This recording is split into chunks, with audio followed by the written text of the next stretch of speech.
Welcome to the Sri Lankan Understanding, a media platform which explores the path taken by Sri Lanka, an island in the Indian Ocean which has experienced a vivid past and has the potential for a bright, vibrant future. Connectivity for centuries, the foreign policy of the island nation. The conversation today centers around foreign policy formulation in Sri Lanka, relations with the outside world, where we are today and where we are going. We've got with us today Dr. Chanaka Talpahewa, a diplomat by profession. He has served as the acting High Commissioner of Sri Lanka in London and in Male. He was at the UN mission in New York. He also established the Sri Lankan embassy in Turkey. A national oarsman who captained Sri Lanka internationally. His PhD is from the University of Cambridge, and he's currently the head of UN Habitat in Sri Lanka and the Maldives. Welcome to the Sri Lankan Understanding. And as we begin, looking at ancient connectivity, where do you see us having been back then? How connected were we with the outside world long before the colonizers arrived? Thank you, George, for inviting me to this program. Now, if you look at the ancient times, for any country, the relations with the outside world is a major point in its development and prosperity. Keeping that in mind, our ancient rulers ensured that they had a foreign policy or international relations with the rest of the world with survival skills and policies grounded in geopolitical realities. Now, as we know, like even current times, ancient times also, we had close relations or close interactions with India. I would say that is mainly because of the geographical nearness, I would call it. We had very good relations with the Mauryan Empire, particularly, and North India in general. This is evident by the advent of Buddhism during the reign of Emperor Asoka. With the South Indian kingdoms, we had a very fractious relations because there were, I would say, a lot of invasions. Some were political reasons, others were trade and commerce reasons. Apart from India, we had good relations with the Imperial Rome, Hellenistic Kingdom, Court of Axum in the Horn of Africa, Sassanid Kingdom of Persia, Byzantine Empire, Empire of Sri Vijaya, Cambodia, Myanmar, China. Now, the first recorded interaction, or official interaction with Imperial Rome happened during the reign of Emperor Claudius. But Pliny says before that, King Batika Abaya sent a delegation to obtain corals for the net that was to be put over Mahastupa. Then between the 5th and the 10th century, we have sent 16 delegations to China. We also was very astute in trying to promote our exports. King Buenakabahu had a trading post in Yemen, and he sent a delegation from Yemen to Egypt to expand trade. And our ancient rulers were also very well aware of what was happening. King Agabodi III sent a goodwill mission to Medina to meet the Prophet because he has heard about the Prophet. And by the time they reached the Medina, Prophet has passed away.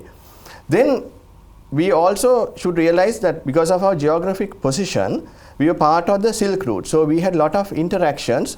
Our rulers had interacted through the traders who came to Sri Lanka. And there were ports in Sri Lanka, were thriving entreport, and because we are the halfway house in the Indian Ocean, we were a thriving or the commercial hub of the region. Now, the international trade is evident by the type of coins we have found. During the Anuradhapura period, we have found coins of Greek, Roman, Indian, Arabic, Chinese from places like Anuradhapura, Matara, Badulla, Akurugoda, Mihintale, Kurunegala. Now, the second part of the question, how are we placed in the ancient world? If you look at it, the Greek and Roman writing from the 3rd century BC refers to Sri Lanka, the ancient Sri Lanka, like writers like Catulenius, Pliny, Strabo, they refer to Sri Lanka. And even if you take the ancient travelers like Fahian, Marco Polo, Ibn Battuta, they included Sri Lanka in the travel itinerary and visited Sri Lanka and wrote extensively about Sri Lanka. Then, if you look at the famous map drawn by Ptolemy, Sri Lanka is depicted. Of course, the geographic size is a bit bigger than the actual size. That may be an indication the importance attached to Sri Lanka in the ancient world. Of course, I must also mention here there are two other schools of thought which says that Trapabana is actually the Indonesian island of Sumatra, and the other school of thought says it's the Indonesian island of Borneo or Kalimantas. Then another indication is the number of names by which Sri Lanka was referred to. Last year a book was published where the author has compiled and collected about 200 names by which Sri Lanka was referred to. So we can see in the ancient Sri Lanka we had good and extensive network of relations, and we have been placed well in the ancient world. But also you have to understand, there were not jet setting diplomats at that time. The delegations took months and years to go and come back. So under such difficult circumstances, we have maintained good relations in the ancient world. Absolutely amazing. And when we come back, we're going to be talking about the period from 1505 onwards, where we had the Portuguese, the Dutch, the British, and so many others who found interest in the island of Sri Lanka. When we come back to the Sri Lankan Understanding.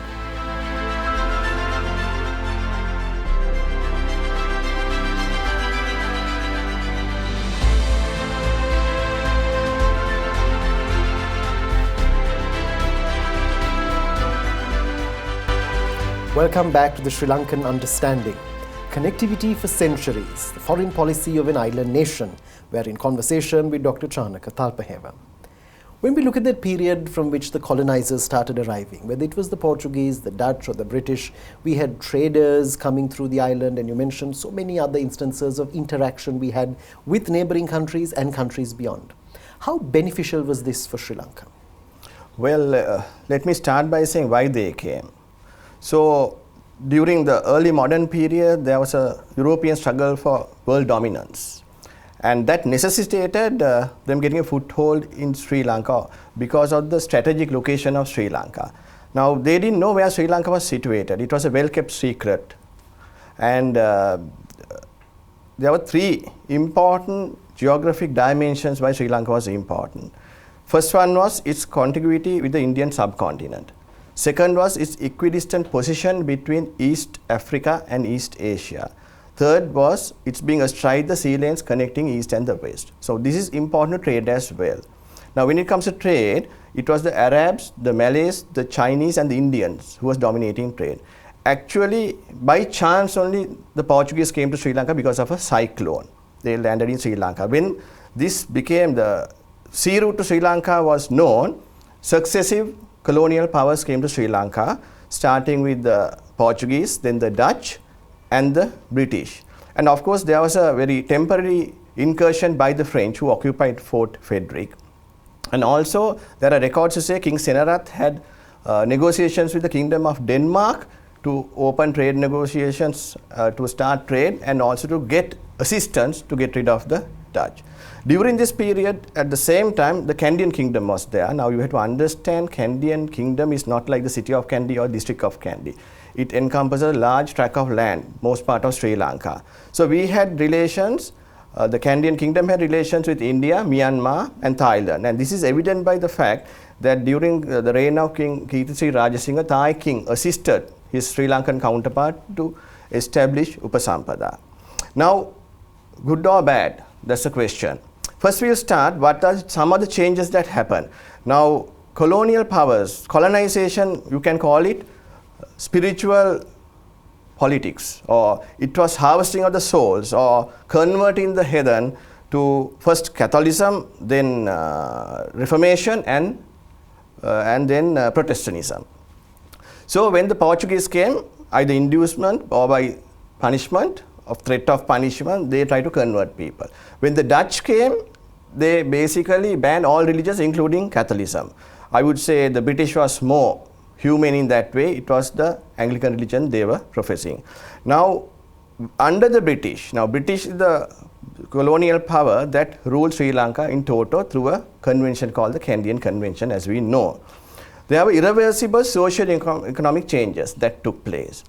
We were a agrarian or subsistence based agriculture economy we had. So it turned into a plantation crop based mercantile economy. And then also they enacted laws like the Wasteland Ordinance or the Crown Land Ordinance, where overnight there was a segment of people who were landless called the Kandyan peasants up to today. They also cleared large tracts of land in the hill country to start plantations. Now you have to understand, George, the hill country is an area that was not touched by the Sinhala kings because that's where the water sources come. Over 100 odd rivers start from the hill country. Hill country means the upper catchment area. So they cleared all this land. Now today also then they brought the Indian labor. So these have created a lot of social issues, social problems. Then you also have to understand they built roads, they built ports, highways, or you can't say highways, then railways, then they establish a good system of education, health, administration, judiciary. But one point I like to highlight is what happened, how they crushed the rebellions. The Uva Vellassa rebellion was crushed in a very inhuman manner.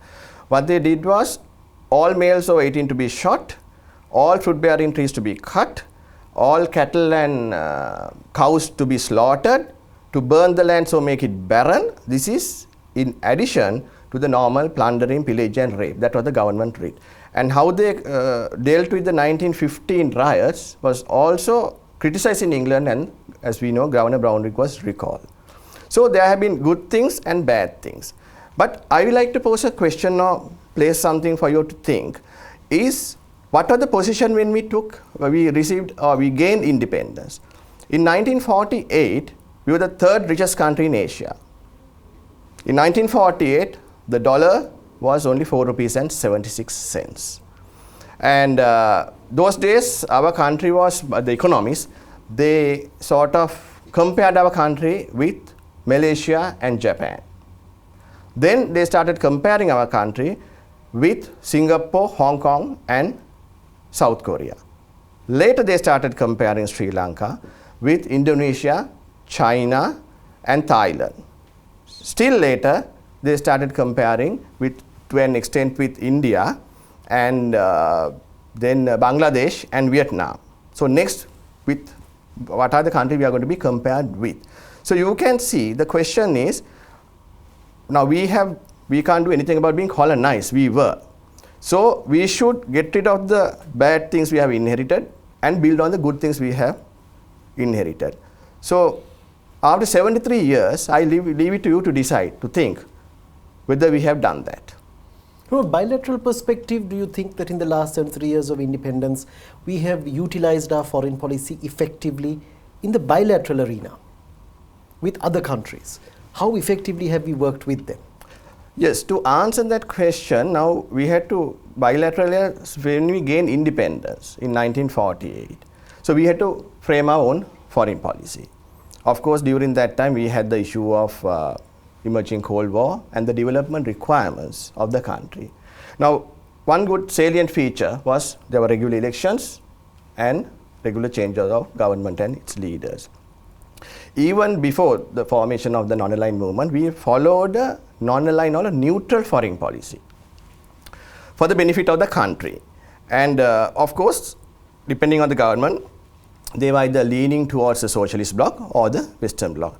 So if you look at the I won't say pre-Cold War, basically if we look at the early independence era, that period, we have dealt very successfully with the issues that came up. If you look at the 1952 Rubber Rights Pact, now that resulted in US invoking the Battle Act. Then look at how we got negotiated with Britain to remove their military bases from Sri Lanka. Then nationalization of the oil companies, which resulted in America once again invoking some Hickenlooper Amendment. And then taking over the sterling tea companies and the insurance sector. Then negotiating with India on the issue of stateless persons. Then negotiating with India on the issue of maritime boundary and Kachatu. You can see we have successfully negotiated these things, and we have had successful outcomes in the interest of the country as per the foreign policy of the government of the time. But what I see is we have not had a consistent or all-encompassing foreign policy. Now there were two reasons, years I would like to highlight. 1956, that government became more warm towards the socialist bloc. In 77, what we witnessed was a government coming into power that was overtly pro-West. That had serious repercussions. That resulted in what happened with our terrorism issue, and even We have to recall that we voted with Britain against Argentina, one of the 8 countries, and that also impacted on our relations with the rest of the world. So the past few decades, I don't foresee, or I don't see that we have had a sort of all-encompassing foreign policy to deal with bilateral issues. It's more like it's a like ad hoc basis we have been having. Absolutely. So when we come back, we're going to be talking more about the multilateral arena, where foreign policy is going in the years ahead, what exactly we're doing at the present in preparation for the future. That's when we come back with the Sri Lankan Understanding.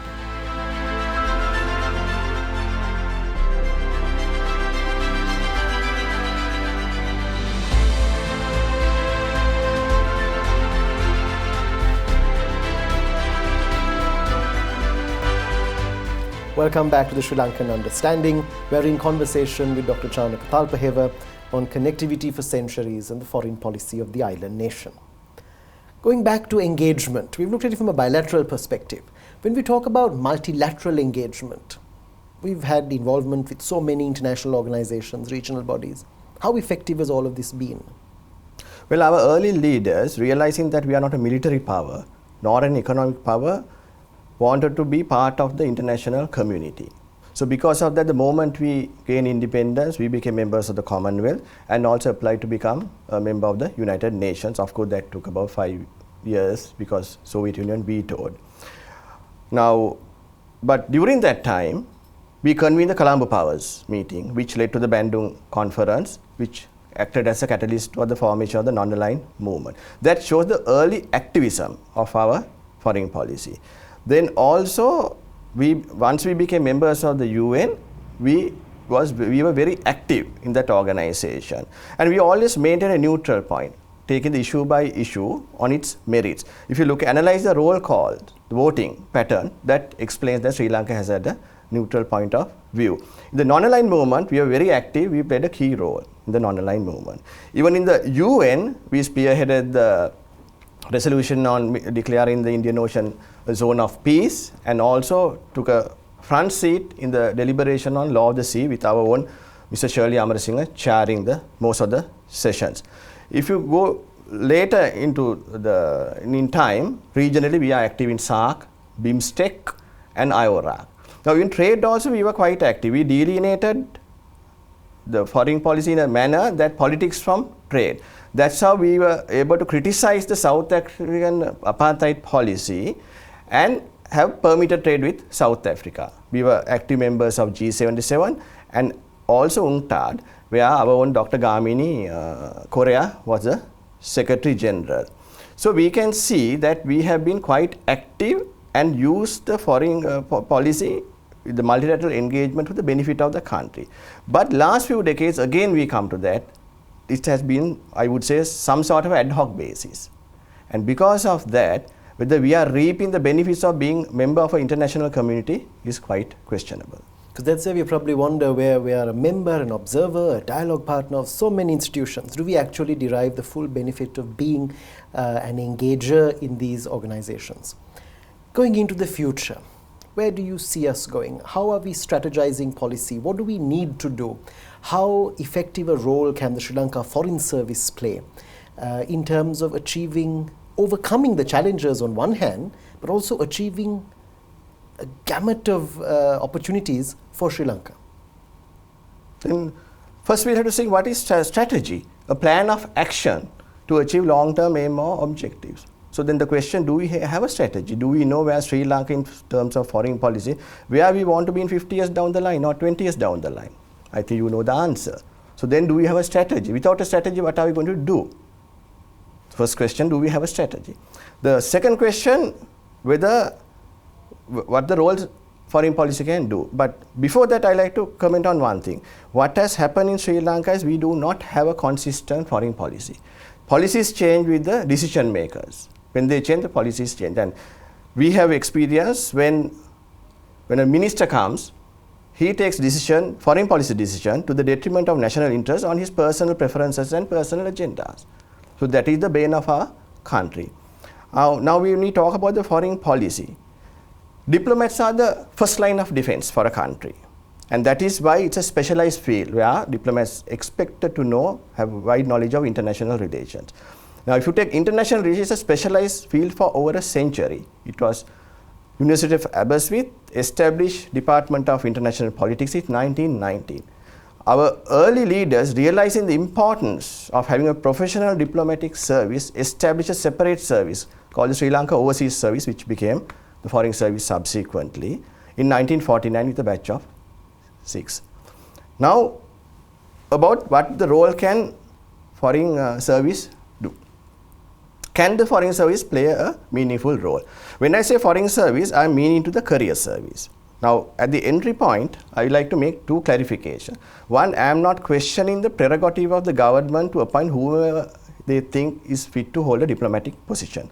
Second, I will at no point say all career service persons are the best, because someone like Mr. Shirley Amar Singh was from outside. So if you look at now, when something goes wrong, very easily they criticize the Foreign Service per se. If you look at the composition, you can see there are a lot of outside appointments from the service. Now again, recent papers, there are so many appointments given. One person has commented or given an answer telling they are suitably qualified and that they want to serve the country. Now if you look at suitably qualified, why can't they sit the exam and enter the service? Now I have worked with 2 persons who held top diplomatic positions who didn't have their O-level C1. Now without O-levels, you can't get a lower level government job B1. There was a third person who was also a diplomat who couldn't even write in Sinhalese, he was Sinhalese, leave alone English. So it's like having square pegs in round holes. Then serving the country. I like to ask a question. To serve the country, do you have to go on a diplomatic posting overseas? You can join the police department and serve in an administrative capacity in outskirts, or go to the Pradeshiya Sabha and serve, or to a divisional secretariat and serve the outskirts, or even join the ministry, or join the foreign ministry and serve in Sri Lanka. Why only go outside on diplomatic posting? I think the answer is obvious. So the problem is we make a mistake. One thing is that friendship in international relations is not a function of personal goodwill or personal affection. So it's how important we are to the outside world. That is where some of our decision makers make the mistake, thinking the rest of the world is dealing with them on a personal capacity. And the second part is the diplomatic front. These are paid by taxpayers' money. So if it is not manned properly, can we have effective foreign policy? So end of the day, what I like to say is, you reap what you sow. Thank you so much. You raised some very, very valid points. Where are we going in terms of strategizing? Answering the first question, do we have a strategy? That is what is going to be one of the basic points that we've got to raise. Because this is where, when we look at all policies within a country, foreign policy is probably one of the most important duties of a state in terms of its interactions with the outside world. From the things we eat, to the clothes we wear, to the footwear, to the accessories that we use, to the vehicles that we travel in, they come to us from the outside world. And we've got to make sure that we've got a sound policy in dealing with that outside world. How effectively we're going to do that is the question. Thank you very much for joining us today on the Sri Lankan Understanding. We looked at connectivity for centuries, the foreign policy of an island nation. Thank you, Dr. Chanaka Talpahewa, for joining us, and thank you for taking time to join us on the Sri Lankan Understanding.